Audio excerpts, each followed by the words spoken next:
Hello students, welcome to this video. आज के इस वीडियो में हम करने वाले हैं the search for genetic material, यानी कि जो सेल के अंदर न्यूक्लियस होता है उसके अंदर हमने कहा था कि जेनेटिक मटेरियल प्रेजेंट होता है। और आज के दिन हम सबको पता है कि जेनेटिक मटेरियल का नेचर डीएनए होता है। लेकिन ये सबसे पहले कैसे सर्च किया गया कि जेनेटिक मटेरियल एक्चुअल में डीएनए है, आरएनए है या कोई प्रोटीन है, तो इसके बारे में इस पोर्शन में हम पढ़ने वाले हैं। Even though the discovery of nuclein by mixture and proposition for principle of inheritance by Mendel were almost at the same time, ये दोनों जो चीज़ें थी, जो न्यूक्लियन की डिस्कवरी की थी मिक्सचर ने और जो मेंडल ने जो प्रिंसिपल दिए थे इनहेरिटेंस के, ये दोनों लगभग एक ही समय थे। But that the DNA acts as genetic material looks too long to be discovered and proven. लेकिन डीएनए एक जेनेटिक मटेरियल होता है सेल के अंदर, इस बात को प्रूव करने में बहुत ज़्यादा टाइम लग गया। In 1926 the quest to determine mechanism for genetic inheritance has reached the molecular level. मतलब 1926 के अंदर क्या था कि जो मोलिकुलर स्टडीज़ होने लग गई थी, मतलब मोलिकुलर लेवल के ऊपर हम सेल की स्टडी करने लग चुके थे। Previous discoveries by Mendel, Walter Sutton, Thomas Hunt Morgan and numerous other scientists had narrowed the search to the chromosomes located in the nucleus of most cell। ये जो पिछले साइंटिस्ट आए थे, इन्होंने क्या किया था, जो सर्च जो होनी थी कि वे जेनेटिक मटेरियल कहाँ है, तो उन्होंने बता दिया था कि जेनेटिक मटेरियल क्रोमोसोम्स हैं। उन्होंने कहा था कि जो क्रोमोसोम्स हैं उसके पास जेनेटिक मटेरियल है, जो कि न्यूक्लियस के अंदर मोस्टली सेल्स में प्रेजेंट होता है। तो हमें ये तो पता था कि जो जेनेटिक मटेरियल है वो न्यूक्लियस के अंदर क्रोमोसोम की फॉर्म में है, लेकिन हमें उसका एक्चुअल में नेचर नहीं पता था कि कौन सा मॉलिक्यूल है जो कि क्रोमोसोम जिससे बना हुआ है। देखो, but the question of what molecule actually the genetic material had not answered, कि जेनेटिक मटेरियल कौन सा मॉलिक्यूल है इसके बारे में कुछ भी नहीं पता था। तो जो सबसे पहला एक्सपेरिमेंट किया गया वो है ट्रांसफॉर्मिंग प्रिंसिपल। इसके साइंटिस्ट कौन थे जिन्होंने एक्सपेरिमेंट कंडक्ट किया था, तो वो है ग्रिफिथ, या इसको हम कहते हैं ग्रिफिथ एक्सपेरिमेंट। कौन से ईयर में किया गया था? 1928 के अंदर। कौन से माइक्रो ऑर्गेनिज्म के ऊपर इसका एक्सपेरिमेंट को किया गया था? Streptococcus pneumonia. ये क्या होता है? तो जो बैक्टीरिया होता है जो कि निमोनिया जो डिजीज होती है उसके लिए रेस्पॉन्सिबल होता है। तो चलिए पढ़ते हैं अब इसको। In 1928, Frederick Griffith, in a series of experiments with Streptococcus pneumonia, bacterium which is responsible for pneumonia, witnessed a miraculous transformation in the bacteria।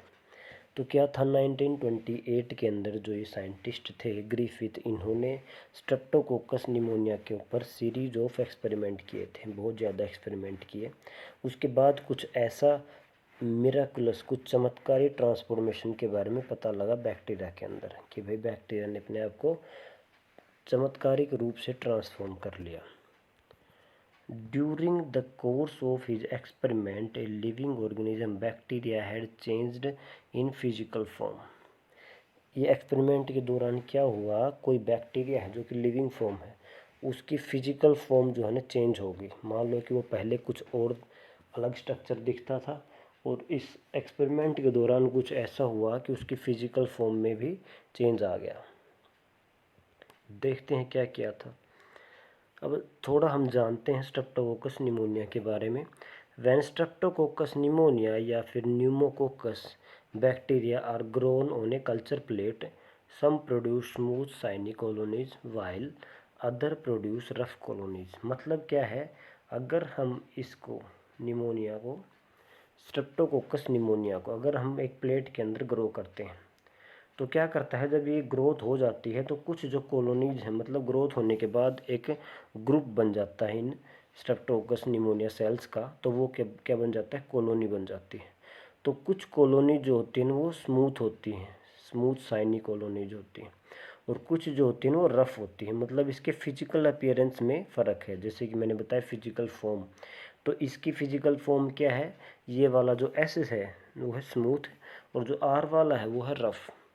अब इस ये क्यों होता है, एस क्यों बन रहा है, स्मूथ क्यों है? This is because S strain bacteria है mucus polysaccharide coat white all R strain does not. मतलब ये जो एस स्ट्रेन है, मान लो ये कोई बैक्टीरिया है एस स्ट्रेन का और ये है कोई आर स्ट्रेन का, तो एस स्ट्रेन के चारों ओर क्या है, एक म्यूकस की, एक पॉलीसेकेराइड की मेम्ब्रेन है, एक म्यूकस पॉलीसेकेराइड की कोट है, जिसके कारण वो स्मूथ शाइनिंग लगता है। लेकिन जो आर स्ट्रेन है उसके अंदर ऐसा कुछ भी नहीं है, जिसके कारण ये रफ लगता है। तो ये है आपका आर स्ट्रेन और एस स्ट्रेन। अब निमोनिया किसके कारण होता है, तो ये एस स्ट्रेन के कारण निमोनिया होता है। क्यों? क्योंकि ये पॉलीसेकेराइड जो कोट है इसी के कारण यही क्या करती है, वायरुलेंस को कोज करती है, इन्फेक्शन कोज करती है, जिसके कारण निमोनिया हो जाता है। Mice infected with S strain virulent die from pneumonia infection. देखो नीचे दिखाया हुआ है, जब एस स्ट्रेन बैक्टीरिया को माइस के अंदर डाला गया तो माइस डाई कर गया। But mice infected with R strain do not develop pneumonia. जब आर स्ट्रेन के साथ माइस को इंजेक्ट किया गया तो माइस नहीं मरा, वो जिंदा रहा। तो ये है आपके एस स्ट्रेन और आर स्ट्रेन। उसके बाद क्या किया, ग्रिफिथ ने तीसरा स्टेप लिया कि जो एस स्ट्रेन था जिसके कारण ये माइस मर रहा था, उसको क्या किया, इसने हीट किल्ड कर दिया। मतलब उसकी हीटिंग कर दी और ऐसे बना दिया कि वो हीट किल्ड हो गया। नॉर्मल कंडीशन में हीट किल्ड होने का मतलब है उसको बहुत ज़्यादा कमज़ोर कर दिया, सेल को लगभग मार ही दिया। तो इस कंडीशन में क्या करेगा, ये जो एस स्ट्रेन है जब माइस के अंदर इंजेक्ट किया गया तो माइस के ऊपर इसका इफ़ेक्ट नहीं हुआ और माइस जिंदा रह गया। मतलब उसको निमोनिया नहीं हुआ और माइस जिंदा बच गया। देखो इसमें लिखा हुआ है, Griffith was able to kill bacteria by heating them. He observe that heat killed S strain bacteria injected into mice did not kill them. जब उसको हीट किल्ड करके मारा गया, अगर हीट किल्ड करके माइस के अंदर इंजेक्ट किया गया तो जो माइस जो हो नहीं मरा निमोनिया के कारण। अब ये जो आखिरी स्टेप है इसके अंदर आता है आपका जेनेटिक मटेरियल के बारे में कि भाई क्या हो सकता है। तीसरा स्टेप जो ग्रिफिथ ने किया वो क्या किया कि उसने एक तो एस स्ट्रेन हीट किल्ड ले लिया जो पीछे लिया था, और एक आर स्ट्रेन लाइव ले लिया। मतलब आर स्ट्रेन तो नॉर्मल लिया जिंदा, और जो एस स्ट्रेन है उसने हीट किल्ड ले लिया। पहले क्या था, जब हीट किल्ड लिया था तो माइस के अंदर इंजेक्ट किया तो माइस जिंदा बच गया था। लेकिन इस केस में अब क्या होना चाहिए, क्योंकि आर स्ट्रेन जब लाइव ले रहे हैं तब भी माइस जिंदा बच रहा है, और एस स्ट्रेन जब हीट किल ले रहे हैं तब भी माइस जिंदा बच रहा है। तो इस केस में भी माइस को जिंदा रहना चाहिए, लेकिन इस केस में माइस डेड हो जाता है निमोनिया के कारण। तो ऐसा क्यों हुआ, एस स्ट्रेन हीट किल्ड है, आर स्ट्रेन लाइव है, दोनों ही नॉन वायरुलेंट हैं, लेकिन जब माइस के अंदर वो इंजेक्ट हुए तो माइस डाई आउट कर गया निमोनिया के कारण। तो इसको एक्सप्लेन करने के लिए ही ये इन्होंने बताया कि कुछ ना कुछ ऐसा हुआ है कि जो एस स्ट्रेन है, एस स्ट्रेन ने कुछ पास किया है आर स्ट्रेन को, जिसके कारण आर स्ट्रेन जो हो एस स्ट्रेन में लाइव में कन्वर्ट हो गया। देखो आगे पढ़ते हैं, इन्होंने क्या किया, मिक्सचर को इंजेक्ट किया हीट किल्ड और आर स्ट्रेन लाइव को, द माइस डाई आउट कर गया। Moreover he recovered living S strain from heat dead mice. मतलब एक्सपेरिमेंट के बाद जब वो माइस डेड हो गया तो उसके अंदर से उसको क्या मिला, लिविंग एस स्ट्रेन बैक्टीरिया मिल गया।